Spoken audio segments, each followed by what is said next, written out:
Bonjour, X-Wing 2.0 aujourd'hui. Car mardi dernier, il m'a été donné de jouer à X-Wing pour la première fois en association avec les Wookiees bordelais en l'espèce. Trois camarades que j'avais eu l'occasion de croiser lors du tournoi de Sainte, dont je vous avais parlé il y a quelque chose comme un mois de ça. Mon niveau faiblard me faisait un peu redouter l'expérience, mais bon, faut se jeter à l'eau, hein.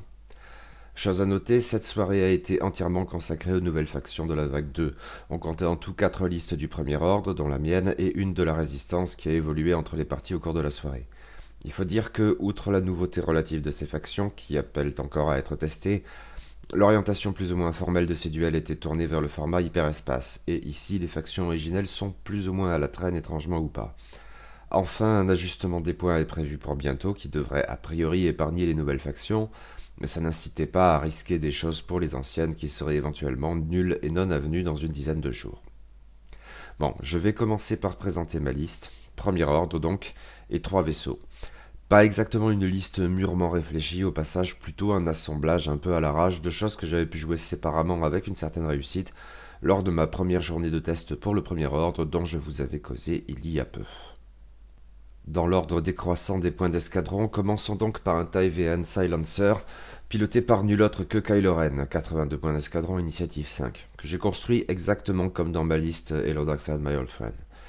Le Silencer bénéficie d'un bon cadran de manœuvre, de bonnes statistiques et d'une bonne barre d'action, et de la capacité générique autopropulseur, la même que pour les intercepteurs tie-in, qui lui permet de faire une action de tonneau ou d'accélération rouge après une autre action, soit un repousser les limites intégrées un peu limité, mais quand même parfaitement idéal pour le repositionnement et l'arc dodging. Kylo est un utilisateur de la force, il dispose de 2 marqueurs de force avec récurrence d'un par tour. Sa capacité spéciale est associée à la carte d'état, je vous montrerai le côté obscur. Contre un marqueur de force, il peut assigner la carte à un vaisseau contre lequel il vient de défendre. On choisit alors une des cartes de dégâts pilote dans le paquet de dégâts de l'adversaire, et on la met sur la carte d'état. Ensuite, quand le vaisseau qui s'est vu assigner la carte subit un dégât critique, il subit cette carte précisément, qui, le cas échéant, attaque la coque en passant sous les boucliers. Bon, j'ai jamais été hyper fan de cette capacité, d'autant que les dégâts de pilote sont beaucoup moins incapacitants qu'en V1, mais à vrai dire peu importe car ce n'est pas là que réside la force, de ce pilote. Désireux de capitaliser sur le statut d'utilisateur de la force de Kylo, je lui ai attribué un des nouveaux pouvoirs de la force figurant dans le kit de conversion du premier ordre, N, 3 points d'escadron, qui a pour effet chaque fois que Kylo subit des dégâts de lui faire regagner autant de marqueurs de force, ce qui en fait une sorte d'avatar tout de noir vêtu du Luke Skywalker de l'Alliance Rebelle, lequel regagne un marqueur en défendant, pas plusieurs en prenant des baffes. C'est que je voulais vraiment pouvoir bénéficier de ces marqueurs de force, ce qui avait plutôt bien fonctionné quand j'avais joué ma liste Hello Dark Side My Old Friend. Enfin, j'ai complété le build de Kylo avec une technologie, à savoir optiques avancées, 4 points. Tant que Kylo effectue une attaque, il peut dépenser un marqueur de concentration pour changer un de ses résultats vierges en un résultat dégâts. Et en tout, Kylo ainsi équipé représente 89 points d'escadron. Poursuivons dans l'ordre décroissant, la deuxième plateforme engagée était un chasseur taille SF piloté par la célèbre Quick Draw, 45 points d'escadron, initiative 6. Le taille des forces spéciales dispose de la capacité générique tourelle d'armes lourdes. En sus de son arc de tir avant, il a un arc de tir mobile, mais qui ne peut être orienté que vers l'avant ou vers l'arrière. Mais par ailleurs, cette tourelle a pour effet de changer le prérequis de certains missiles. On doit considérer désormais leur condition d'arc de tir avant comme condition d'arc de tir mobile. Si la tourelle est tournée vers l'arc arrière, on peut donc tirer des missiles par le cul, mais alors on ne peut pas tirer des missiles dans l'arc avant. Mais il faut y associer la carte d'artilleur réservé, artilleur des forces spéciales, 10 points d'escadron. Il a 2 effets. D'une part, si la tourelle est dans l'arc avant quand on effectue une attaque d'arme principale, alors on jette un dé d'attaque supplémentaire, soit 3 le plus souvent, le châssis de base étant à 2. D'autre part, si la tourelle est orientée dans l'arc arrière, alors, après avoir effectué une attaque d'arme principale dans l'arc avant, on peut faire une attaque bonus dans l'arc arrière, toutes deux avec un 2 rouge de base. Le TIE SF est un vaisseau très versatile, d'autant que sa barre d'action lui permet de lier n'importe laquelle de ses actions normales avec une action de rotation de la tourelle blanche, ce qui est très cool, même si en cours de jeu cela peut impliquer son lot de paris.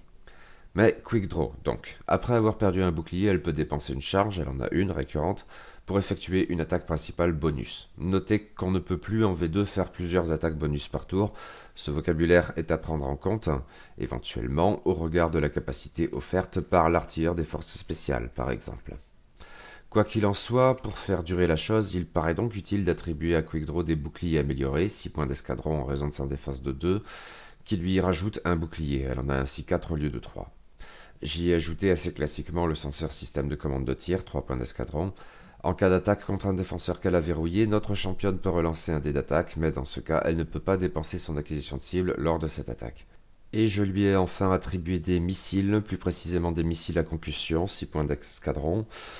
C'est une attaque à 3 dés rouges normalement dans l'arc de tir avant, sauf qu'ici du coup c'est dans l'arc de tir mobile, à portée 2 à 3 sans modificateur de portée. L'attaque nécessite une acquisition de cible et la dépense d'une charge, il y en a 3. Après que cette attaque a touché, chaque vaisseau à portée 0 à 1 du défenseur expose une de ses cartes de dégâts.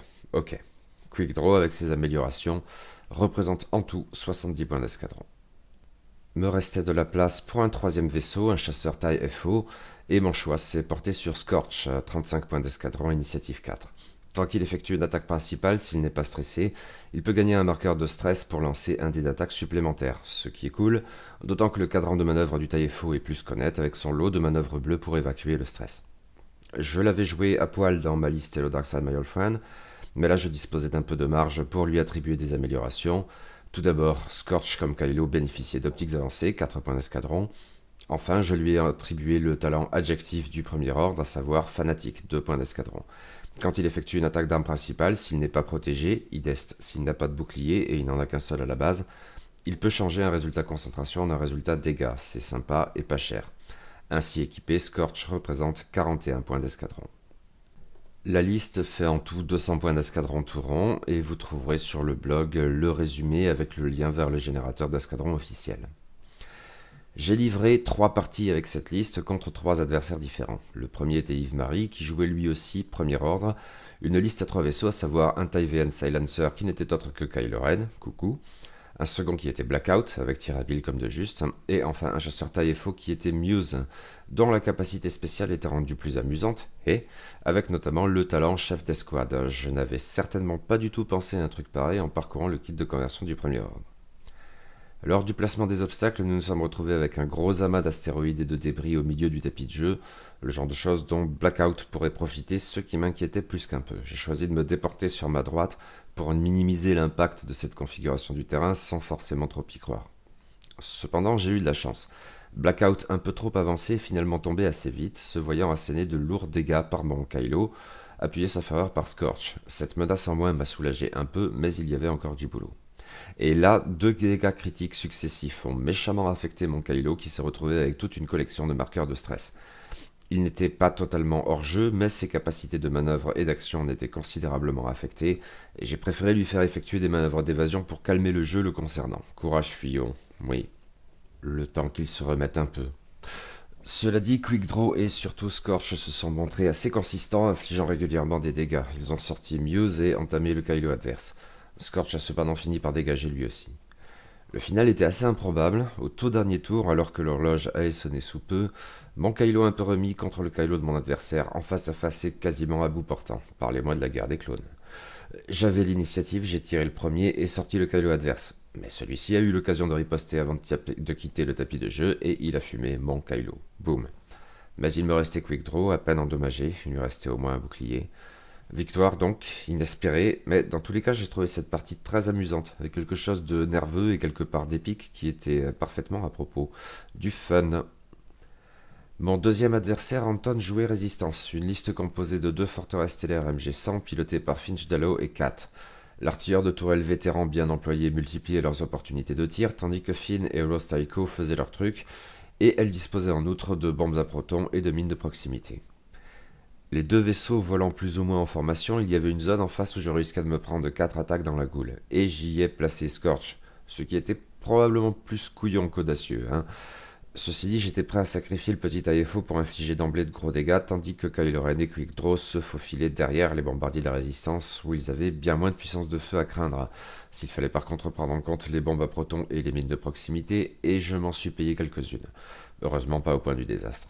Scorch a donc sauté très vite, mais à l'échange de points, c'était plus que raisonnable. Lors de ce premier tour de combat, j'avais infligé au moins 6 dégâts à 4, sauf erreur.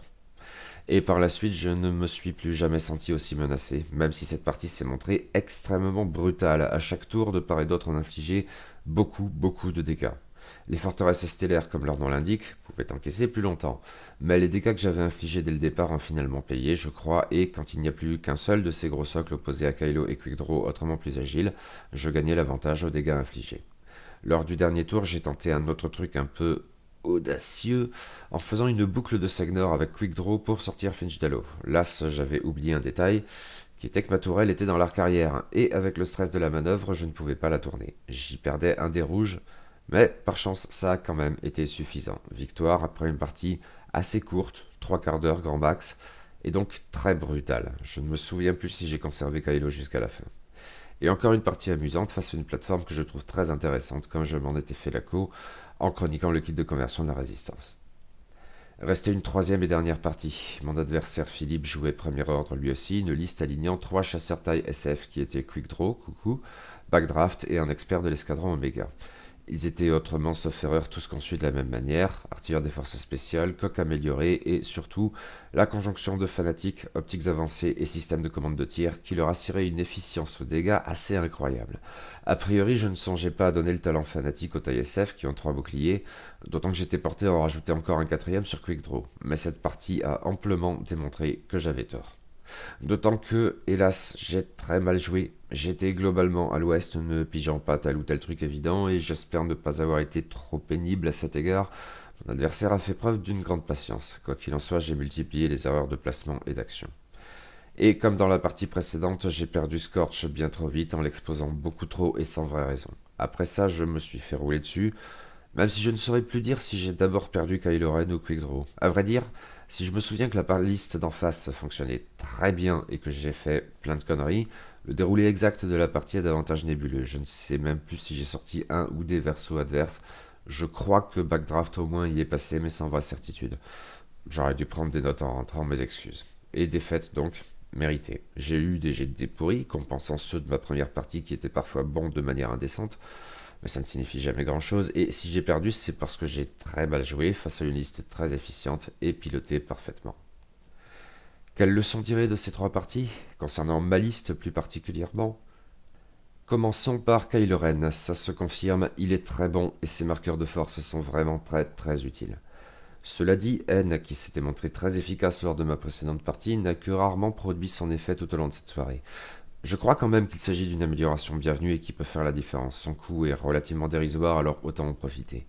En revanche, une autre chose se confirme, je vous montrerai le côté obscur et plutôt bof. Généralement, mieux vaut garder des marqueurs de force pour booster les attaques ou la défense. Cette carte d'état reporte son effet sans vraie certitude qu'il se produise un jour, et les dégâts de pilote, s'ils ne sont pas inintéressants dans l'absolu, ne sont pas foufous non plus. La chose qui compte le plus ici est de passer sous les boucliers pour attaquer directement la coque, et c'est bien ce que j'ai tenté de faire la seule fois où j'ai choisi de montrer le côté obscur à mon adversaire, mais ça n'a pas porté ses fruits. Non, vraiment, il y a de bien meilleures raisons d'utiliser ces marqueurs de force. C'est surtout concernant Quick Draw, ou en tout cas les améliorations à lui associées, que la soirée a été très instructive, et tout particulièrement bien sûr cette dernière partie où il y avait 4 tailles SF sur la table. Un premier point essentiel concerne les missiles, on en discutait juste avant avec le camarade Albu qui trouvait que les missiles groupés ou à concussion ne fonctionnaient pas très bien avec l'artilleur des forces spéciales. Je trouvais quant à moi, du fait de ma précédente partie, qu'il pouvait se montrer utile en améliorant la polyvalence de cette plateforme. Mais clairement, lors des 3 parties de cette soirée, mes missiles à concussion ne se sont pas montrés utiles, jamais, absolument jamais.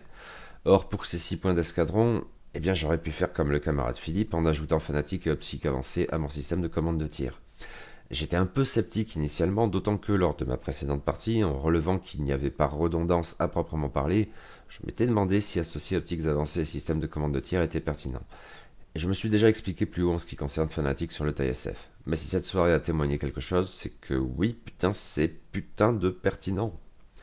Concernant Scorch, je l'aime bien, décidément. Sa capacité le rend très agressif et Fnatic et optiques avancées vont bien avec. Mon souci n'avait rien à voir avec le vaisseau, le pilote et les améliorations, c'est seulement que, après une première partie qui m'avait pour le coup peut-être rendu un peu trop confiant en ses capacités, je l'ai exposé au feu ennemi bien trop inconsidérément, parce qu'il est efficace, il a pu servir face aux forteresses stellaires, mais lors de la dernière partie, c'est comme si j'avais cramé 41 points d'escadron pour que dalle. Le genre de conneries que je fais systématiquement avec mettons Suntirfell, faut apprendre de ses erreurs, Nebal. Mais ce fut une chouette soirée en compagnie de gens bien, faudra que je remette ça et que je m'améliore, il y a du boulot.